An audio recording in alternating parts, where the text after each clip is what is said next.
జగన్మోహన్ రెడ్డి గారు 2 ఎగ్జాంపుల్స్ తీసుకున్నారు. ఒకటి పశ్చిమ బెంగాల్, 2 తమిళనాడు. ఏ రకంగా అక్కడ ఓట్ల తొలగింపు జరిగింది, ఎన్ని లక్షల ఓట్ల తేడాతో అక్కడ అధికారంలో ఉన్న పార్టీలు ఓడిపోయాయి. ప్రధానంగా ముఖ్యమంత్రులుగా పనిచేసిన వాళ్ళు కూడా ఓడిపోయారు. వాళ్ళ నియోజకవర్గాల్లో ఎన్ని ఓట్లు తొలగించారని. దానితో పాటు ఒక కీలకమైన అంశాన్ని ప్రస్తావించారు ఆంధ్రప్రదేశ్కు ముడిపెడుతూ. పశ్చిమ బెంగాల్ అలాగే తమిళనాడులో ఓట్లు తగ్గించడం వల్ల అక్కడ 2 పార్టీలు ఏ రకంగా ఓడిపోయిందో చెప్పారు.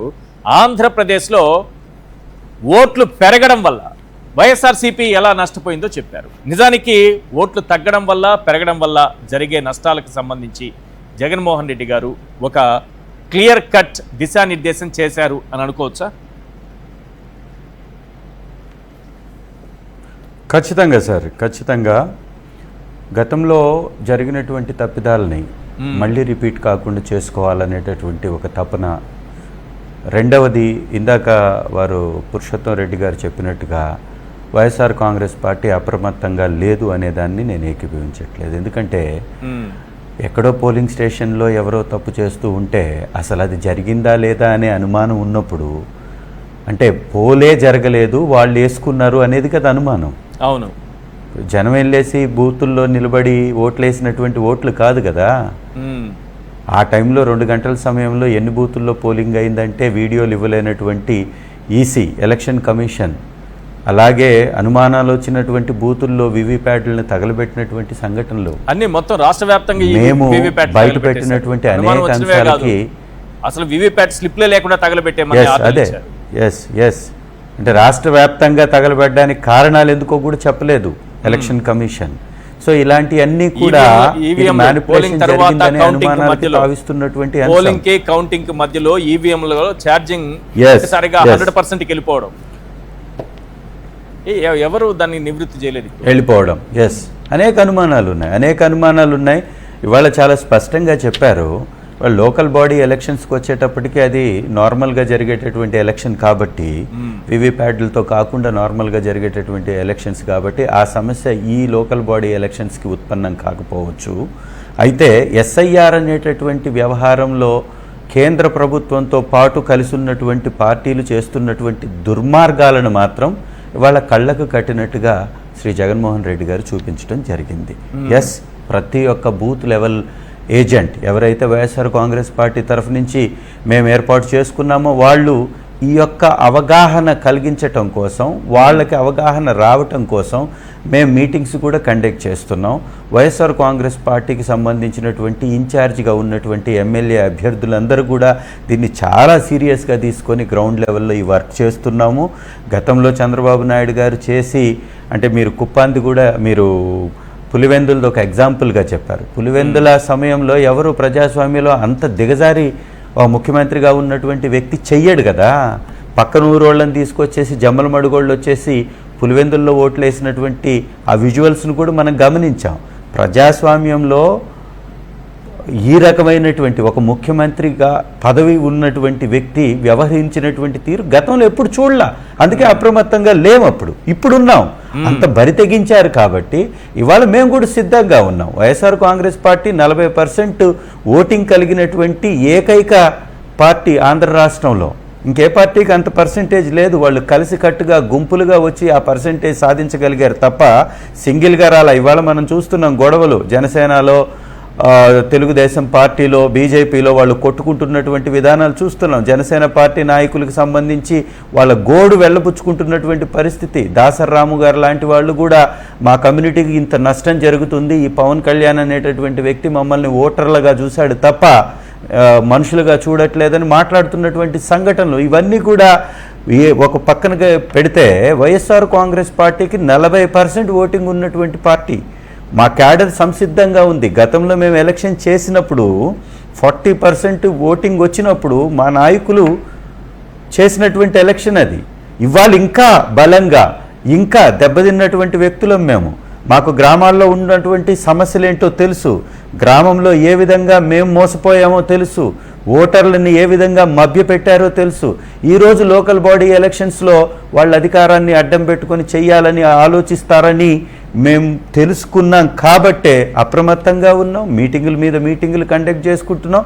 రేపు ఖచ్చితంగా తెలుగుదేశం పార్టీ, జనసేన పార్టీ అలాగే బీజేపీ కూటమికి సరైనటువంటి బుద్ధి చెప్తాం, ఎదుర్కొంటాం. వీళ్ళు ఖచ్చితంగా కూటమి కూలడం ఖాయం. లోకల్ బాడీ ఎలక్షన్స్లో ప్రజాస్వామ్యబద్ధంగా జరిపితే కూటమి పెకలించి వేయబడుతుంది కూకటి వేళ్లతోటి. ఇది అంటే గతంలో అక్షర ఒక సత్యం. అనుభవం ఉంది. అలాగే ఈ రోజు జరిగినటువంటి ఒక పాయింట్ మీకు గతంలోనే అనుభవం ఉంది. 2014-19 ఎలక్షన్ వచ్చేటప్పటికి సేవామిత్ర అనే యాప్ పెట్టుకుని SIR తో ఏదైతే కొన్ని చోట్ల కొంతమంది ఇబ్బంది పడుతున్నారో, జగన్మోహన్ రెడ్డి గారికి ఆ సానుభూతి పరులైన వాళ్ళు వైఎస్ఆర్సీపీకి సానుభూతి పరుల ఓట్లు తొలగించే కుట్ర హైదరాబాద్ కేంద్రంగా ఏ రకంగా చేశారు. ఇక్కడ ఒక IT ప్రొఫెషనల్ని పెట్టుకొని వాళ్ళు ఆడిన ఆటలు ఒక యాప్ని తయారు చేసుకొని వాళ్ళు చేసినవన్నీ కుట్రలన్నీ బయటపడ్డాయి. ఆ తర్వాత ఆ వ్యక్తిని తీసుకొచ్చి ఇక్కడ ఆంధ్రప్రదేశ్లో కరకట్ట దగ్గర, అమరావతి దగ్గర అతన్ని దాచిపెట్టి వీళ్ళు చేసినవన్నీ చూశారు. ఈ ఎక్స్పీరియన్స్ ఉంది. పైగా ఇప్పుడు SIR పేరుతో కొన్ని రాష్ట్రాల్లో అన్యాయం జరిగిందని చాలా మంది బాధపడుతున్నారు. ఎలా ఎదుర్కొంటారు అన్నది. Yes sir, correct. అదే ఇది మీది మనకు వచ్చేటప్పటికి ఆల్రెడీ కొన్ని సమస్యల్ని మనం గుర్తించాం కాబట్టి మన రాష్ట్రం ఈ సమయంలో జరగడం అనేది ముందు జరిగినటువంటి రాష్ట్రాల్లో SIR జరిగినటువంటి రాష్ట్రాల్లో ఉన్నటువంటి ఉదాంతాలకు మనకు ఎగ్జాంపుల్గా ఉన్నాయి కాబట్టి మోర్ యాక్టివ్గా పనిచేయడానికి సిద్ధపడుతున్నాం. ఈరోజు SIR మీద అవగాహన కల్పించడానికి శ్రీ జగన్మోహన్ రెడ్డి గారు చేసినటువంటి దిశానిర్దేశం, దాన్ని తూచా తప్పకుండా గ్రౌండ్ లెవెల్లోకి కూడా తీసుకెళ్తాం. అయినప్పటికీ కూడా BLOలందరినీ వాళ్ళ కంట్రోల్లో పెట్టుకుంటారు కాబట్టి BLAలు చాలా జాగ్రత్తగా వ్యవహరించాల్సినటువంటి అవసరం ఉంది. BLAల మీద ఇన్ఛార్జీలను వేసుకోబోతున్నాం. ప్రతి మండలంలో, ప్రతి గ్రామంలో BLAలకి అనుసంధానంగా ఇంకా మా నాయకులు ఎవరైతే సీనియర్ నాయకులు ఉంటున్నారో వాళ్ళని కూడా ముందు పెట్టుకోబోతున్నాం. అలాగే ఈ లిస్ట్ ఏదైతే కొత్తగా వచ్చినటువంటి ఓటర్ లిస్ట్ ఉందో దాన్ని వెరిఫై చేసుకోవడం, చనిపోయినటువంటి వాళ్ళని, ఎక్స్ట్రా ఉన్నటువంటి వాళ్ళని, కుప్పంలో ఏ విధంగా అయితే దొంగ ఓట్లు కలిగి ఒకే భర్త పేరుతోటి, ఒకే తండ్రి పేరుతోటి ఏ విధంగా అయితే డూప్లికేట్ హౌస్ నంబర్లను వేసి డిస్ప్లే చేసి చూపించారు. అనేక సంవత్సరాల నుంచి దొంగోట్లు ఉన్నట్టుగా గుర్తించడం కూడా జరిగింది. సో ఇవన్నీ కానీ కరెక్ట్గా చేసుకుంటే ఖచ్చితంగా వైఎస్ఆర్సీపీ 100% మెరిట్ సాధిస్తుంది. ఖచ్చితంగా ఈ యొక్క ఎలక్షన్స్లో పైచేయిని సాధిస్తుంది. దీనిలో ఎలాంటి సందేహం లేదు. ఎందుకంటే ఈరోజు ప్రజల్లోకి వెళితే చంద్రబాబు నాయుడు గారిని చీకొట్టనటువంటి ప్రజలే లేరు. ఎందుకంటే చిన్నపిల్లల దగ్గర నుంచి ముసలి వయసు వాళ్ళ వరకు అందరినీ మోసం చేశాడు. చిన్నపిల్లలకి విద్యాలయాలను దూరం చేస్తున్నాడు, ముసలి వాళ్ళకి పెన్షన్లు దూరం చేస్తున్నారు. భర్త చనిపోయినటువంటి వీడోలకి ఈ రోజు వరకు ఒక పెన్షన్ ఇవ్వాల, ఒక కొత్త రేషన్ కార్డు ఇవ్వాల, ఒక ఇంటి పట్టా ఇవ్వాల, ఒక ఇంటి నిర్మాణం జరగల, ఒక కొత్త ఉద్యోగం ఇవ్వాల, ఒక నిరుద్యోగ భృతి ఇవ్వాల, ఆడబిడ్డ నిధి ఇవ్వాల. ఉన్నటువంటి పెన్షన్స్ తొలగించేస్తున్నారు. కొత్తగా పెన్షన్స్ 2 సంవత్సరాలు సింగిల్ పెన్షన్ కొత్తగా నమోదు అవనటువంటి ప్రభుత్వం ఈ భారతదేశంలోనే లేదు.